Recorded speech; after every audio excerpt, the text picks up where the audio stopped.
साथियों, जय भीम, जय भारत, जय संविधान, जय मंडल, जय जोहार, जय विज्ञान, जय जवान, जय किसान। आज का ये विशेष लाइव और ये 11 तारीख को लेकर 11 तारीख को जो हमारा आंदोलन अपनी बात को कहने का हमने दिल्ली में जो है बुलाया है, उसी को लेकर ये लाइव है। तो मैं अपनी बात को शुरू करते हुए सबसे पहले सभी धर्मों में जन्मे सभी संतों, गुरुओं और महान पुरुषों को नमन करता हूं। उनमें भी महामानव तथागत बुद्ध से लेके संत श्रवण सद्गुरु रविदास जी महाराज, भगवान वाल्मीकि महाराज, गुरु नानक देव, संत कबीर, गुरु घासीदास, नारायणा गुरु, संत गाडगे जी महाराज को नमन करता हूं। साथ साथ राष्ट्रपिता ज्योतिबा फूले, छत्रपति साहू जी महाराज, डॉक्टर बाबा साहब अम्बेडकर, महामना रामफूक वर्मा, चौधरी महाराज सिंह भारती, सर छोटू राम, संत राम बी प्रजापति, बाबू शिवदयाल चौरसिया, मान्यवर दीना भाना वाल्मीकि, मान्यवर काशीराम साहब, साथ साथ बाबू जगदेव प्रसाद कुशवाहा और जननायक कपूरी ठाकुर को भी नमन करता हूं। मैं चंद्रशेखर आजाद 11 सितंबर को दिल्ली रामलीला मैदान में अपनी मुद्दों और मांगों को लेकर एक आंदोलन हम लोगों ने बुलाया और मेरा विश्वास है कि हर बार की तरह इस बार भी आप लोग बड़ी संख्या में दिल्ली पहुंचकर इस आंदोलन को मजबूत करने का काम करेंगे। जैसे 2 अप्रैल का आंदोलन हो, दिल्ली में एनआरसी का आंदोलन हो, दिल्ली में जब हमारा गुरु घर टूटा उसका आंदोलन हो, या उसके अलावा भी कभी भी जब मैंने आपको, चाहे 21 जुलाई का आंदोलन हो, जब मेरे ऊपर गोली चली थी, समाज की बहुत सारी मांगों को लेकर हमने ज्ञापन दिया था, ऐसे सभी मामलों में बहुजन समाज के लोगों ने देश भर से मेरी एक आवाज पर आंदोलन को ताकत देने के लिए, अपना बल दिखाने के लिए हमेशा आगे बढ़ के इस लड़ाई को, संघर्ष को महान पुरुषों के रास्ते पर चल के आगे बढ़ाने का काम किया। मेरे आज भी याद है, कभी ऐसा नहीं हुआ कि मैंने आपको याद किया, आपसे आग्रह किया और आपने मेरे आग्रह को स्वीकार नहीं किया। जब मैंने आग्रह किया, आप लोगों ने काम छोड़ के, भूख प्यास की चिंता न करते हुए, अपने छोटे छोटे साधनों से, बस, ट्रेन, प्राइवेट गाड़ियों से, कई बार तो पैदल भी हमारे साथियों ने अन्य प्रदेशों से चलकर समाज में जो लोग सोए हुए हैं उनको भी संदेश देने का काम किया कि हमें सब लोगों को मिलकर दिल्ली पहुंचकर आंदोलन को ताकत देनी चाहिए। इस बार में महत्वपूर्ण रूप से भीम आर्मी आजाद समाज पार्टी के बहादुर योद्धाओं को और बहुजन समाज के लोगों को कहना चाहता हूं कि जिस तरह से सरकार ने निजीकरण करके हमारे लोगों को मिलने वाले संवैधानिक अधिकारों को खत्म करने की एक कोशिश की है, जिस तरह से सुप्रीम कोर्ट के ऑर्डर के बाद रिजर्वेशन इन प्रमोशन लागू नहीं किया गया है, जिस तरह से बैकलॉग देश में अभी नहीं भरा गया है, जिस तरह से क्रीमी लेयर का सिद्धांत लागू करके संविधान के द्वारा प्रदत्त जातिगत आरक्षण की हत्या करने का प्रयास किया जा रहा है, जिस तरह से ईडब्ल्यूएस देकर पहले ही संविधान की हत्या का एक प्रारूप, एक आधार तैयार कर लिया है, जिस तरह से 2 अप्रैल 2018 के मुकदमे अभी तक वापस नहीं हुए, जिस तरह से देश में दलितों, पिछड़ों, आदिवासियों, किसानों और धार्मिक भावना को ध्यान में रख के मुसलमानों पे, ईसाइयों पे, बौद्धिस्टों पे, जैनों पे, उनके धार्मिक स्थलों पे जिस तरह के हमले हो रहे हैं या उनकी मॉब लिंचिंग की जा रही है और पिछले कुछ दिनों में घटनाएं बढ़ी हैं, ये भी आपके सामने है। मैं मानता हूं लोकतंत्र में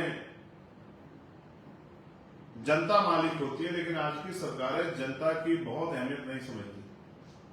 इसीलिए वो लगातार उन अधिकारों को कुचलने का बड़ी तेजी से प्रयास करती रहती। इस बार भी समाज पे विपत्ति आन पड़ी है और मैं आपसे आग्रह करता हूं, साथ साथ मैं भीम आर्मी आजाद समाज पार्टी के साथियों से ये कहना चाहता हूं कि उनको वो कर भी रहे हैं, लेकिन मैं उनसे चाहता हूं कि समाज को जागरूक करने के लिए वो गांव-गांव मीटिंग करें आने वाले दिनों में। आज 4 तारीख है और 5 दिन का 6 दिन का समय आपके पास है, जो दिल्ली के नजदीक रहते हैं, हरियाणा के लोग हों, यूपी के लोग हों, मध्य प्रदेश के लोग हों, राजस्थान के लोग हों, दिल्ली प्रॉपर में रहने वाले हों, इन स्टेटों के लोगों से तो मैं आग्रह करूंगा कि वो अपनी बस्तियों में, गलियों में, मोहल्लों में, गांव में मीटिंगें करके समाज के लोगों को प्रेरित करें कि वो इस आंदोलन को मजबूत करने के लिए दिल्ली आए। जिस तरह से हमेशा आपने सरकारों को अपने बल से, जनबल से अपनी शक्ति का एहसास कराकर उनके गलत इरादों की भावना को रोकने का काम किया, उनको अपने फैसले बदलने के लिए मजबूर किया, उसी तरह से इस बार भी आपका ये बल समाज के लोगों में एक विश्वास और संघर्ष का मादा रखने वाले बहादुर साथियों के भरोसे को मजबूत करने का काम करे। आप जानते हैं कि लगातार आरक्षण पे हमले हो रहे हैं, कभी लेटरल एंट्री से, कभी संविदा से, कभी ठेकेदारी से, कभी आउटसोर्सिंग से, या रोस्टर में SC, ST, OBC के बच्चों को अवसर ना देना पड़े तो एकल पद्धति के आधार पे नियुक्तियां निकाल के जो है आवेदन निकाल के आरक्षण को समाप्त करने की साजिश की जा रही है। और फिर 69,000 शिक्षक भर्ती में जो घोटाले हुए या और जो भर्तियों में घोटाले हुए वो भी हमारे सामने। जैसे अभी अभी 2700 साइंटिस्टों का आंकड़ा मेरे सामने आया जिनकी नियुक्तियां की गई, उनमें से एक में भी आरक्षण का फॉर्मूला लागू नहीं किया। हमें और आपको तय करना है कि अगर हम लोगों ने संघर्ष नहीं किया तो हमारे आने वाली नस्लों का क्या हो, और अगर हम जीते जी अपने अधिकारों की रक्षा नहीं कर पाए तो फिर आने वाली पीढ़ियां हमसे जवाब मांगेगी। मैं ये भी आपको बताना चाहता हूं, इस बार आपकी जिम्मेदारी कुछ बढ़ जाएगी, क्योंकि कल मैं अगले 3-4 दिन के लिए देश से बाहर जा रहा हूं।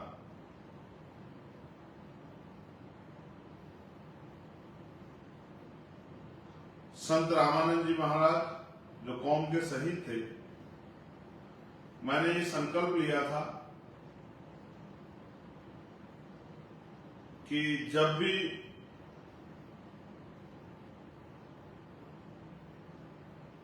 मैं लोकसभा जीतने के बाद और मेरे पास पासपोर्ट होगा कि मैं दूसरे देश में जा सकता हूं, तो किसी भी चुनाव का हिस्सा मैं तभी बनूंगा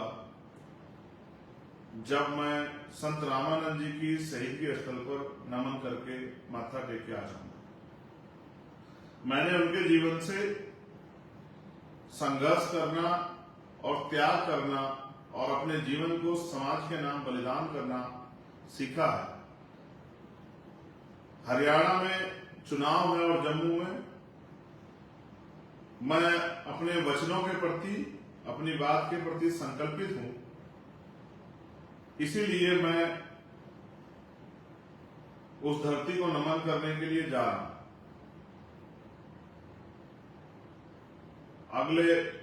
4 से 5 दिन मैं वहीं रहूंगा, उसी धरती को नमन करने के लिए नतमस्तक होके उस बलिदान संघर्ष की प्रक्रिया को आगे बढ़ाने के लिए, उस समर्पण के भाव को आगे बढ़ाने के लिए और अपने बाद अपने साथियों में उस समर्पण के भाव को आत्मसात करने के लिए, उन तक पहुंचाने के लिए मैं वहां जा रहा हूं। मैं आपसे उम्मीद करता हूं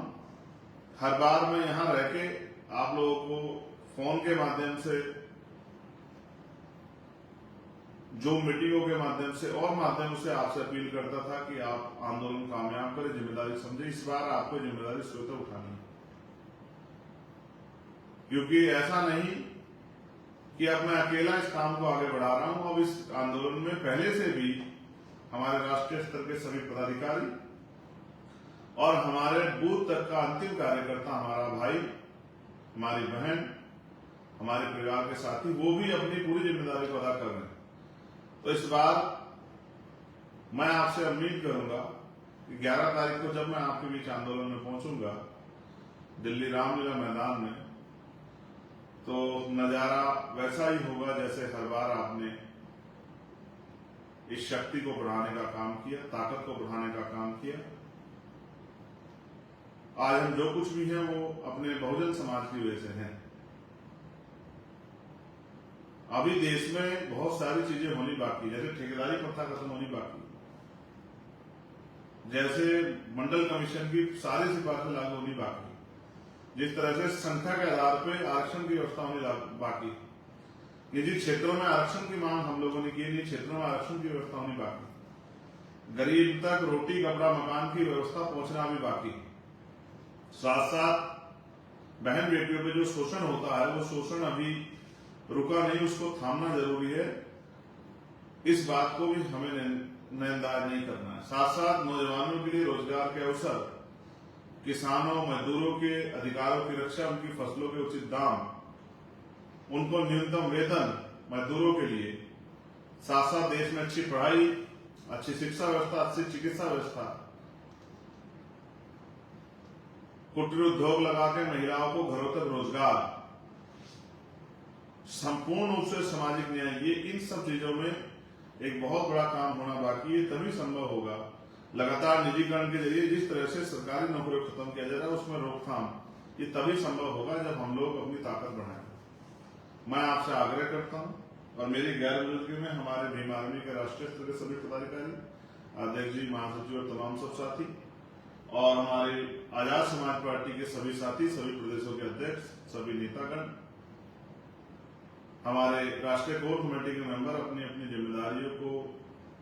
निभाएंगे, ऐसा मेरा विश्वास है। मैं पुनः आपसे आग्रह करता हूं कि जहां तक भी मेरी आवाज जाए, 11 सितंबर 2024 सुबह 9:30-10 बजे रामलीला मैदान में मैं आपका इंतजार करूंगा। और मेरी उम्मीद और विश्वास है कि इस बार का आंदोलन इतना ताकतवर होगा कि सरकार की नींद उड़ जाएगी और सरकार हमारे अधिकारों के खिलाफ फैसले लेने से पहले 1000 बार सोचेगी। बहुत बहुत धन्यवाद। जय भीम, जय भारत, जय संविधान, जय मंडल, जय जोहार, जय जवान, जय किसान, जय विज्ञान। धन्यवाद।